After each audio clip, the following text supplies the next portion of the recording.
This is Uncovering Sports.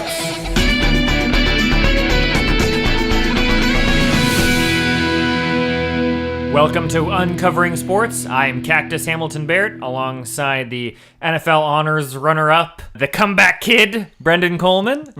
And we're very excited to be bringing you this post-Super Bowl episode of Uncovering Sports. Super Bowl 52, it was big. It was huge. What a game. But first, we've got breaking news. This just hit. Hit me with it.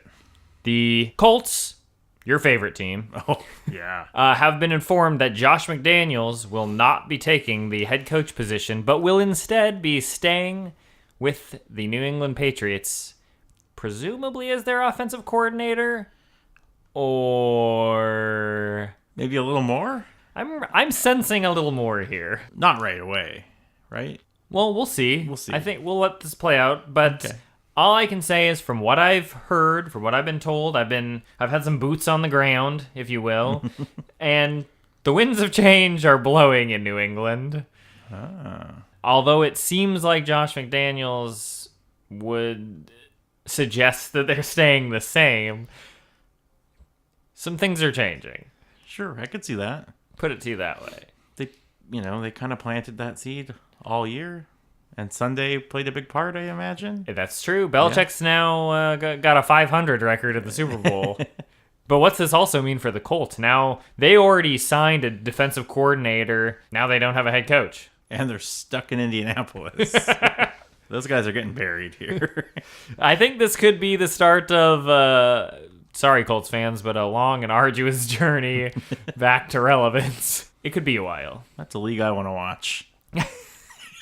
Did Josh McDaniels hear something that we haven't about Andrew Luck's situation? I suppose that's possible. I'm leaning more on the side of Belichick retirement, but yeah, you can't ignore the Luck injury and the future of the quarterback there. Maybe he felt he wouldn't have much star power there with him and decided to stay at home. What do you think Belichick did to convince McDaniels to stay, if anything? A gift-wrapped hoodie, I think. Let him know you're the guy going forward. Awfully sweet of him. Yeah. Probably had a sleepover. Yeah, I'm sure. Special teams coordinator sticking around also. He was going to go with him. I did notice that. Yeah. Yeah, well, certainly the first big piece of offseason news, I'd say. They wanted to start strong, get everyone invested. Like you said, they kind of sprinkled the story earlier in the year with that big, is there tension between Belichick and Brady and whatever. Yeah, and the Brady-McDaniels fight on the sideline. Yeah, absolutely true. Good point. Yeah, there was that big blow-up earlier in the season. And then, of course, we go into Super Bowl 52, and the ending of that has to play a big part in all of this. Oh, yeah. Because, spoiler, we're going to talk about who won the Super Bowl. If you haven't seen it, go and watch it. Yeah, hit the Pause us. Go and watch it. Come on back. We'll be right here once you finish the game. Okay, so you just watched the Super Bowl. Smooth transition. Thank you. And the Philadelphia Eagles won their very first Super Bowl championship. Wow. Those poor horses in Philly. They are getting punched. They are just getting railed right now. Just lefts and rights. Lampposts are being climbed. I heard that they were using hydraulic fluid this time, as opposed to just grease to try to stop people from climbing the lampposts. I wonder if that one worked. It didn't. No. They were still... Philly fans will find a way. Yeah. Where there's a will, there's a way. Philly found a way to win the game, and damn it, their fans found a way to climb to the top of a lamppost so they could elbow drop horses. Wearing dog masks. Obviously. Philly's a weird place. I don't want to go there. No. But they did win the game. It was a good game. It was a very good game. I hate to say it, but it was a really good game. Very exciting. Just the way they drew it up. I don't agree with the end result of the playoffs as a whole, but in a vacuum, this game was great. They did it perfect. And I think that's a good way to assess it. Because on a bigger picture, I have no idea what's going on or why they did anything that they did this entire postseason for the most part. And we've talked about it before, and obviously we're going to talk about it more now.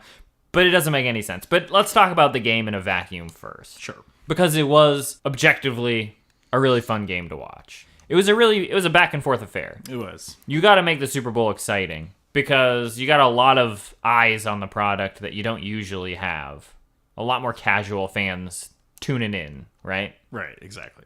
So you want to give them a show. It started out pretty predictably in my mind. It was looking like the comeback story for the Patriots. The typical, the Eagles get up to a quick lead. They faced adversity in the loss of Brandon Cooks. Yep. What a hit that was. That was a monster hit. That was doing it the hard way. Yeah. He might have actually got a concussion there. I think he did. That was bravo to that guy for selling that like a champ. Put his body on the line there. He really did. But it told a good story. It made for a big impact moment. You know, you got to imagine everyone sitting at home was, whoa, because I certainly was. Oh, yeah. And you know what? I will say good on the NFL for not shying away from a big hit when all the eyes are on the product. Because there's been a lot of talk about whether or not it's too violent of a sport and all this. You're trying to get new fans, but you got to show them what the product is. You can't hide that from them. One thing that I thought was odd in the booking, yes, it's a shootout style match, but both these teams came in with like top ranked defenses. Yeah. The only defenses ranked higher than them were the ones that they beat the weeks before to get here. Right. And now they might as well not even have been on the field. Because until the very end of the game, the Eagles defense did not do anything, and the Patriots defense certainly didn't do anything. They always like to go with the story of the first defense to make a play, or that makes a play is going to win the game, and that's kind of what they went with here. But no one ever made a play. No one ever made a play. There wasn't a sack until the fourth quarter. Yeah, but that was a big play. It was a big play. So I guess it just seemed weird to me because it's like, oh, these are two great defenses, but they can't make a play until it really matters. Yeah. Like when the Broncos won the Super Bowl the other year, when they were carried by their defense, they were making plays all over the place in that game. All game long. I mean, Von Miller was the MVP of that game. Yep. Times have just changed. They want to get back into offense. To note, trick plays left and right in this game also. Really pulling out all the stops. Some better than others. Yeah. Some admittedly much better than others. We got the little reverse pass to Brady. Drops it. Oh, can't do that in the Super Bowl. Cannot do that. Eagles answer back. Exact same play, and Foles scores on it. Exact same play. Foles looked great here. Foles looked like $1 million. He's better than Tom Brady. He beat Tom Brady. And that also kind of weird booking, but I in general appreciate it from a storytelling standpoint because I thought the Brady thing was a botch at first. But then when the Eagles run the exact same play and it works and scores them a touchdown, I'm like, okay. Shame on me, NFL. Yep. That was pretty good. I thought there was no way he was supposed to drop that. No way. You just want to make sure, you want to give Brady a catch in the Super Bowl. Yeah. Now Nick Foles has a touchdown reception in the Super Bowl. And the first touchdown thrown from a tight end in the Super Bowl. That is insane. Great pass. Yeah. He could play quarterback maybe for the Browns. I think that brings us to halftime. I never really get into the halftime show. It's not for me. I did watch this time, though. Sometimes I don't even do that. A lot of times I don't even do it. And for some reason, I did watch this time. Yeah. I guess because I was playing bingo. Yep. And, if you played bingo, I want to see some tweets of some completed bingo cards. I know there are some out there. I actually got some requests for clarification during the halftime show. Was Prince a surprise guest I'm counting that I said yes. Yes. Yeah. Mm-hmm. Yeah. It's all we got there. Also, it started really weird. He was like in the basement or something. Yeah, I was like, what is going on? Is he not even in the same place? It started with Jimmy Fallon up on the sign. Oh, that's right. Sorry about that. The thing that I thought most about in halftime was if the XFL is not going to have halftime, how are they going to have a halftime show during the $1 million game? That's a good question. Maybe they make an exception for the $1 million game. But then if they make an exception for that one game, does it feel like then it's a totally different game? Well, the Super Bowl feels like a totally different game because halftime's like 5 times longer than it normally I timed it. It's a half an hour. There you go. It's normally like 10 minutes. Yeah. Yeah. That fits the mold, I think. Okay. They could have they'll have a half hour halftime when they usually have nothing. They don't have to have a musical performance and stuff. They will. They will. They gotta make it a spectacle. Yeah. It's $1 million at probably stake. be Flow Rida every year. Oh, absolutely. Yeah. Flow Rida every year. Second half of the game, the Patriots get the first lead that they've had all game because the Eagles scored first and continue to hold on to a lead. A lot of missed field goals and extra points, I might add. Yeah. And failed 2-point conversions. All of it to perfectly engineer a 1-point game, which, you appreciate the finer points when you really look into it. Yeah, like, we couldn't have got there without this and this and this. Mm-hmm. They know how to build a game when they want to. And it adds a little added blame towards someone other than Brady or Belichick or McDaniels. And you got to imagine that, Belichick was fuming that his special teams couldn't get the job done. Yeah. They couldn't even get their punter in the game. That's true. He didn't get a chance to make a difference. Nope. Him and Malcolm Butler were just sitting on the sidelines watching. And that's when I thought, now it's Brady time, He gets a lead, and they had kind of run out of their spots for the game. They really front-loaded it and got to this point way faster than actually they assumed, whether it was nerves or whether someone was telling them, no, just jam-pack this thing. Let's just go to the next one. They arrived at their 1-point game much sooner than they meant to, and had to slow it down for a bit. There was a few timeouts and the long replay spot, which was actually a good spot. Oh, it was. I really liked it. The callback to the most controversial call of the season. Yep. And this time, the Patriots come out on the losing end of it. Yeah, a little turnabout is fair play. Yeah. The announcers either were told to just act like they have no idea how to determine what a catch is, or they just weren't quite sure what was supposed to be going on because they were eating up so much extra time trying to call the rest of the game. Either way, you can mark that off your bingo card, though. Yeah. I'd say they got it wrong. That's true. Mark another one. And then defense finally makes a play, right? Yep, defense comes up big. Only, not the only turnover, but the only Eagles turnover. Yep. Set up a long field goal. Their kicker, rookie, looking like $1 million. Maybe the next big thing at kicker. Philly looks big like things at kicker. I think there's big things at kicker. All right, well he's it then. I thought it was supposed to be that Bucks guy that got cut. Yeah. Too many botches. He's gonna wind up in Canada or XFL. XFL. Are they even gonna have kickers? Brady gets the ball back with like 40 seconds left, and I'm like, wow, you guys are really, really gonna play it close. There's no room for error here. Yep.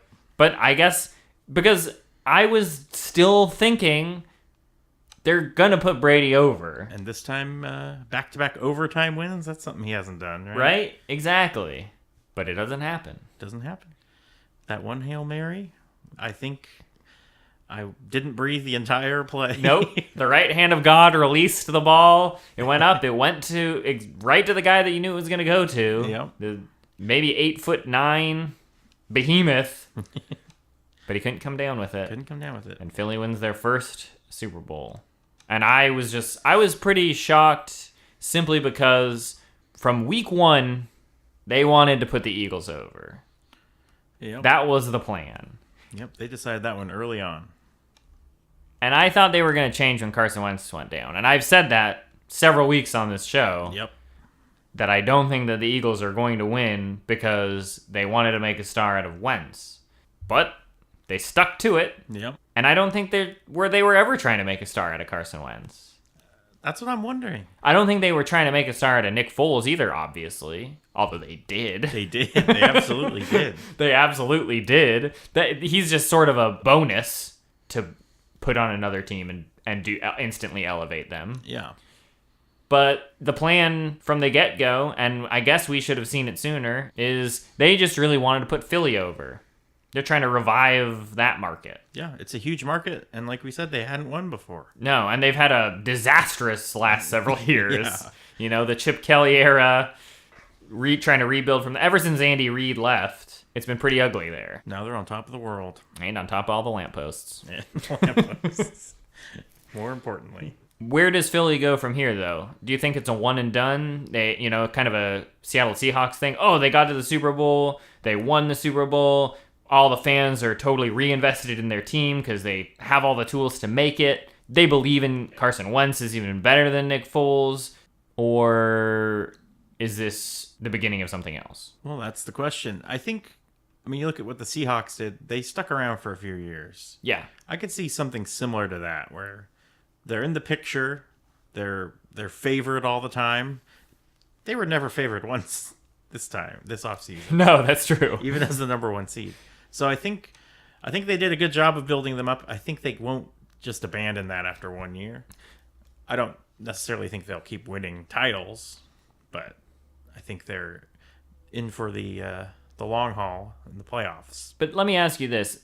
The Seahawks were built up so they could lose to Brady. Sure. Russell Wilson was built as a star. He gets to win the Super Bowl despite his towering mediocrity. Then they go back to the Super Bowl so that Brady can upend them. Brady just lost to the Eagles.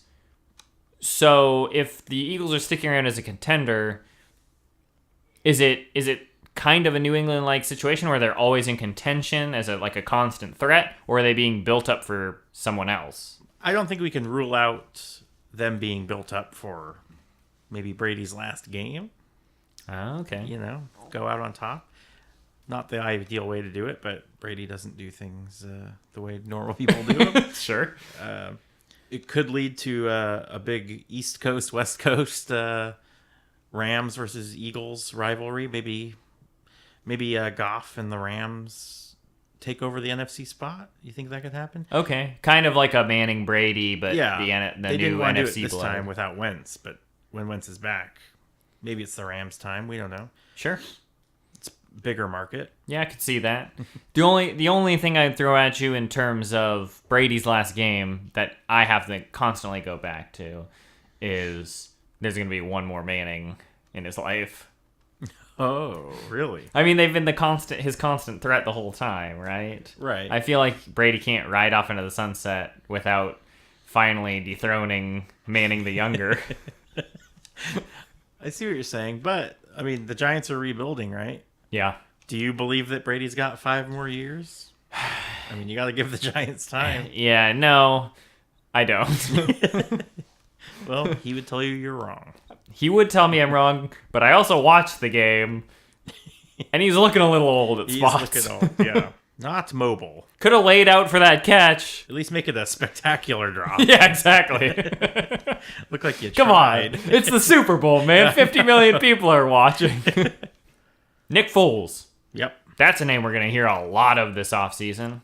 Oh, yeah. And a lot of for possibly the next few years, since he has just been skyrocketed to stardom.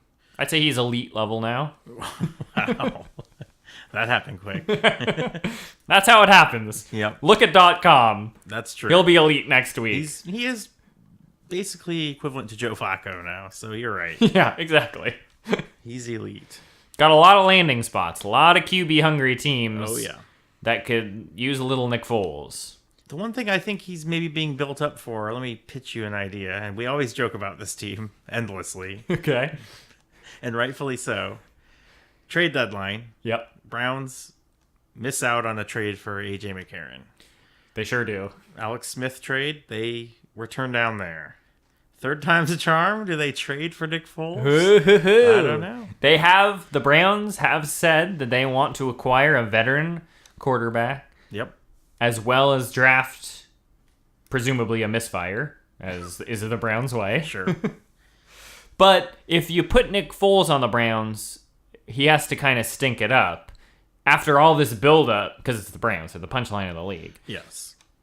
After all of this buildup and hype and putting a ring on Foles, does it make sense to just bury him in Cleveland? Do you remember a few years ago when they built him up as a superstar? He had like 1 interception or... Yeah, he had 27 TDs and 1 interception, and Chip Kelly said he will be the Eagles quarterback for the next 1,000 years.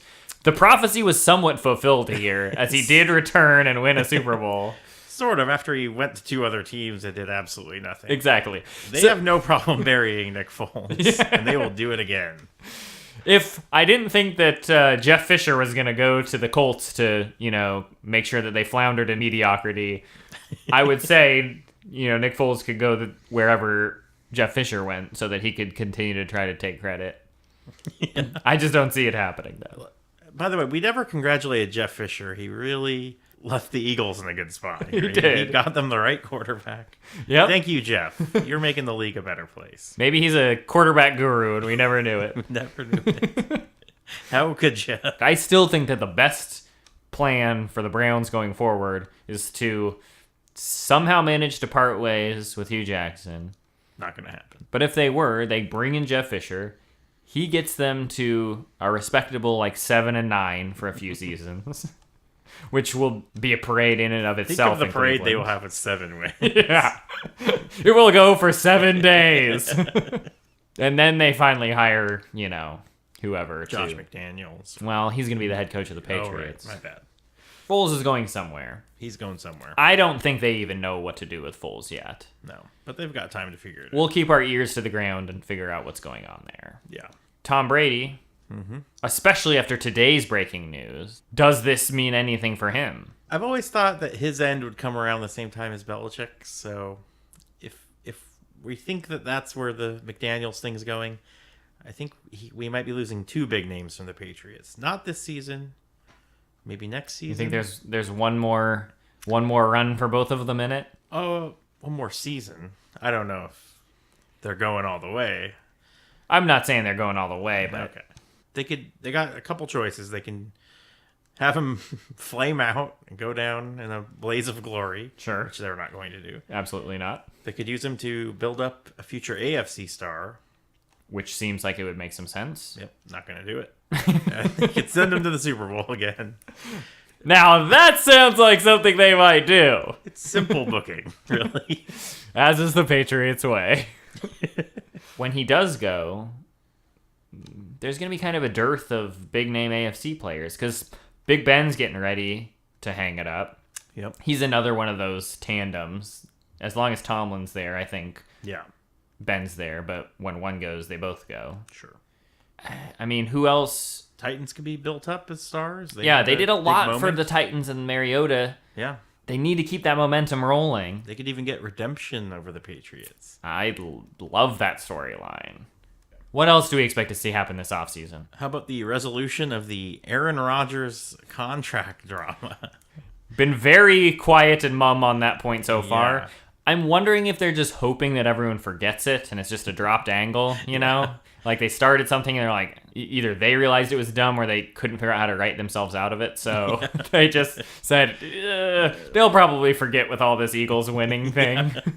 Maybe that's why the Eagles won. Could have been. Yeah. Take the attention away from Rodgers. Yep. We've got the Vikings trio of quarterbacks to distribute throughout the league. Very similar to the Eagles situation now, where they've got multiple quarterbacks that are going to be dispersed throughout, right?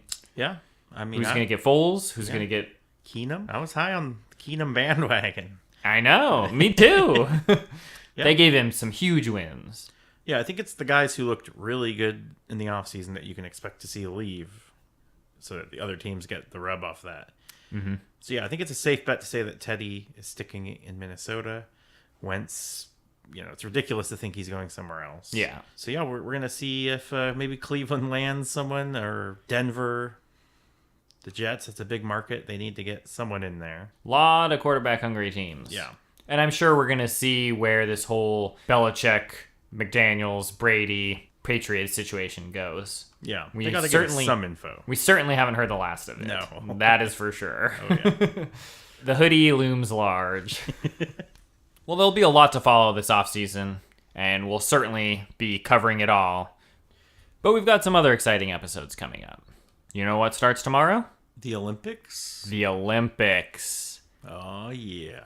Next week, we're going to have a special Olympics episode to sort of deep dive into how the Olympics really works. Do you know? I think you're going to tell me. It's complicated. When you have all of these global powers coming together to play sports with each other, and you also want people to watch and get invested, but no one wants to lose... There's a lot of politics at play. Quite the power struggle. Quite the power struggle. But we've gotten some great stories throughout Olympic history, and we're going to dive into some of the best ones next week. And then I think it's got to be time to get back to the XFL. Oh, yeah. So after that, We'll have some big XFL news. As you know, we are going to be putting together the entire league for them to save them the trouble and make sure it gets off to a good start. So we'll tune in next week for some Olympics. In the meantime, make sure that you keep up to date with the day-to-day news with us at Uncovering Sport on Twitter and Uncovering Sports on Instagram and Facebook. We also now have a YouTube channel that's got all of the podcast episodes, and we'll be having some more content rolling out there shortly. So if YouTube is your preferred platform, you can now listen to the show on YouTube. And of course, you can find the podcast on iTunes and Google Play, or wherever you like to listen to your podcasts. And always at uncoveringssports.com. TheTrue.com. That's right. See you next week. Later.